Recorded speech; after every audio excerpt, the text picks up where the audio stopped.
આજની આપણી વાર્તા છે ચતુર માજી। એક ગામમાં એક ઘરડા માજી એકલા રહેતા હતા। એમને સંતાનમાં એક માત્ર દીકરી હતી જે પરણેલી હતી અને પાસેના ગામમાં રહેતી હતી।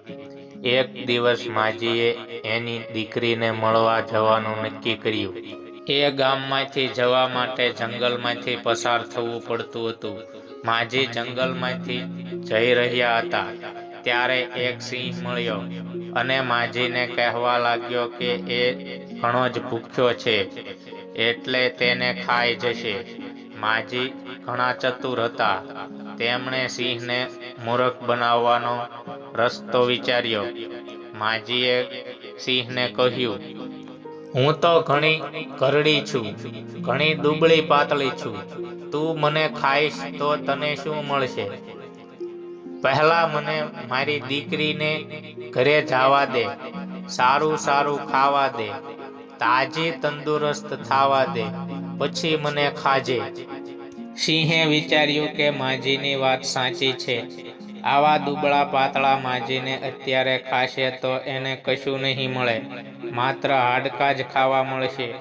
એના બદલે માજી દીકરીને ઘરે જઈ આવે પછી ખાય તો એને થોડા લોહી માંસ પણ મળશે। આમ વિચારીને સિંહે માજીને જવા દીધા। રસ્તામાં માજીને વાઘ અને રીંછ પણ મળ્યા। એમણે આ જ યુક્તિ વાપરીને બંનેને મૂર્ખ બનાવ્યા। દીકરીને ઘરે થોડા દિવસ રહ્યા પછી માજીએ પોતાના ઘરે પાછા ફરવાનું વિચાર્યું। માજી જાણતા હતા કે એમને સિંહ, વાઘ અને રીંછ મળશે અને મારી નાખશે। એમણે એક યુક્તિ વાપરીને મોટી ગોળ કોઠી બનાવી। માજી કોઠીમાં બેસી ગયા અને કોઠીને અંદરથી ગબડાવતા ગબડાવતા જવા લાગ્યા। જંગલમાં સિંહે આ ગબડતી કોઠી જોઈ સિંહે કોઠીને પૂછ્યું, તે પેલા માજીને જોયા છે જે એની દીકરીને ગામ ગયા છે? ચતુર માજીએ અવાજ બદલીને કોઠીની અંદરથી જવાબ આપ્યો, કઈ માજી કયું ગામ?